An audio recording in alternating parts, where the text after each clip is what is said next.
ಎಚ್ಚರಬೇಕಿತ್ತು. ಪ್ರಯಾಣಿಕನ ಸಾವಿಗೆ ಕಾರಣವಾದ ಕೆಎಸ್ಆರ್ಟಿಸಿ ಚಾಲಕನಿಗೆ ಜೈಲು.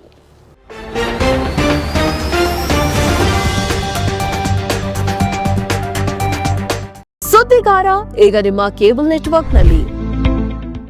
ಇಲ್ಲಿನ ಬಸ್ ನಿಲ್ದಾಣದಲ್ಲಿ ನಡೆದಿದ್ದ ಹಳೆಯ ಅಪಘಾತ ಪ್ರಕರಣಕ್ಕೆ ಸಂಬಂಧಿಸಿದಂತೆ ಕರ್ನಾಟಕ ಹೈಕೋರ್ಟ್ ಮಹತ್ವದ ತೀರ್ಪನ್ನು ನೀಡಿದ್ದು, ಕೆಎಸ್ಆರ್ಟಿಸಿ ಚಾಲಕನಿಗೆ ವಿಧಿಸಲಾಗಿದ್ದ ಜೈಲು ಶಿಕ್ಷೆಯನ್ನ ಇದೀಗ ಎತ್ತಿ ಹಿಡಿದಿದೆ. 2019ರಲ್ಲಿ ಚಿಕ್ಕಬಳ್ಳಾಪುರ ಬಸ್ ನಿಲ್ದಾಣದ ಆವರಣದಲ್ಲಿ ಕೆಎಸ್ಆರ್ಟಿಸಿ ಬಸ್ ಚಾಲಕ ನಾಗರಾಜ್ ಎಂಬಾತ ಪ್ರಯಾಣಿಕರೊಬ್ಬರ ಮೇಲೆ ಬಸ್ ಅನ್ನು ಹರಿಸಿದ್ದ. ಈ ಭೀಕರ ಅಪಘಾತದಲ್ಲಿ ತನಗೆ ತೀವ್ರ ಪೆಟ್ಟು ಬಿದ್ದಿದ್ದರಿಂದ ಪ್ರಯಾಣಿಕರೊಬ್ಬರು ಮೃತಪಟ್ಟಿದ್ರು. ಈ ಸಂಬಂಧ ಚಾಲಕನ ವಿರುದ್ಧ ಜಾಗರೂಕತೆಯ ಚಾಲನೆ ಮತ್ತು ಸಾವು ಉಂಟು ಮಾಡಿದ ಆರೋಪದಡಿ ಪ್ರಕರಣ ಕೂಡ ದಾಖಲಾಗಿತ್ತು.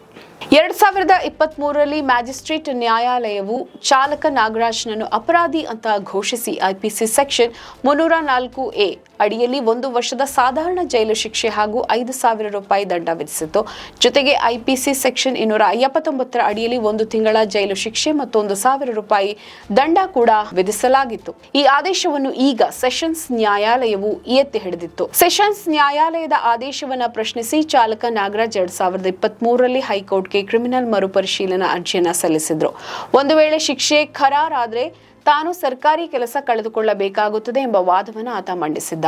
ಅರ್ಜಿಯ ವಿಚಾರಣೆ ನಡೆಸಿದ ನ್ಯಾಯಮೂರ್ತಿ ವಿ ಶ್ರೀಶಾನಂದ ಅವರಿದ್ದ ಏಕಸದಸ್ಯ ಪೀಠವು ಚಾಲಕನ ಮನವಿಯನ್ನ ತಿರಸ್ಕರಿಸಿದೆ. ಹೈಕೋರ್ಟ್ ತನ್ನ ತೀರ್ಪಿನಲ್ಲಿ ಪ್ರಮುಖವಾಗಿ 2 ಅಂಶಗಳನ್ನು ಉಲ್ಲೇಖಿಸಿದೆ. ಬಸ್ ನಿಲ್ದಾಣದ ಒಳಗೆ ಸಾರ್ವಜನಿಕರು ಮತ್ತು ಪ್ರಯಾಣಿಕರ ಓಡಾಟ ನಿರಂತರವಾಗಿರುತ್ತೆ. ಒಬ್ಬ ವೃತ್ತಿಪರ ಚಾಲಕನಾಗಿ ನಾಗರಾಜ್ ನಿಲ್ದಾಣದೊಳಗೆ ಬಸ್ ಚಲಾಯಿಸುವಾಗ ಯಾವುದೇ ಕ್ಷಣದಲ್ಲಿ ಏನಾದರೂ ಅನಿರೀಕ್ಷಿತ ಘಟನೆ ಸಂಭವಿಸಬಹುದು ಎಂಬ ಮುನ್ನೆಚ್ಚರಿಕೆ ವಹಿಸಬೇಕಿತ್ತು. ಆತ ನಿಯಂತ್ರಿತ ವೇಗ ಜಾಗರೂಕತೆಯಿಂದ ಬಸ್ ಚಲಾಯಿಸಿದರೆ ಸಕಾಲದಲ್ಲಿ ಬ್ರೇಕ್ ಹಾಕಿ ಅಪಘಾತವನ್ನ ತಪ್ಪಿಸಬಹುದಿತ್ತು. ಶಿಕ್ಷೆ ಅನುಭವಿಸಿದರೆ ಕೆಲಸ ಹೋಗುತ್ತೆ ಎಂಬ ಒಂದೇ ಕಾರಣಕ್ಕೆ ಅಪರಾಧದ ತೀವ್ರತೆಯನ್ನು ಕಡಿಮೆ ಮಾಡಲು ಅಥವಾ ಜೈಲು ಶಿಕ್ಷೆಯನ್ನು ರದ್ದುಪಡಿಸಲು ಕಾನೂನಿನಲ್ಲಿ ಅವಕಾಶ ಇಲ್ಲ ಅಂತ ಸ್ಪಷ್ಟಪಡಿಸಿದೆ.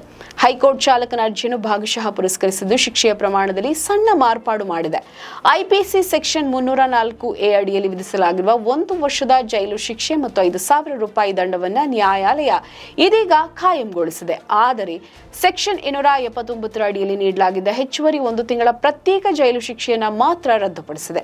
ಬೇರೆ ಯಾವುದೇ ಕಾರಣಗಳು ಶಿಕ್ಷೆ ಕಡಿತಗೊಳಿಸಲು ಪೂರಕವಾಗಿಲ್ಲ ಅಂತ ನ್ಯಾಯಾಧೀಶರು ಇದೀಗ ಸ್ಪಷ್ಟಪಡಿಸಿದ್ದಾರೆ.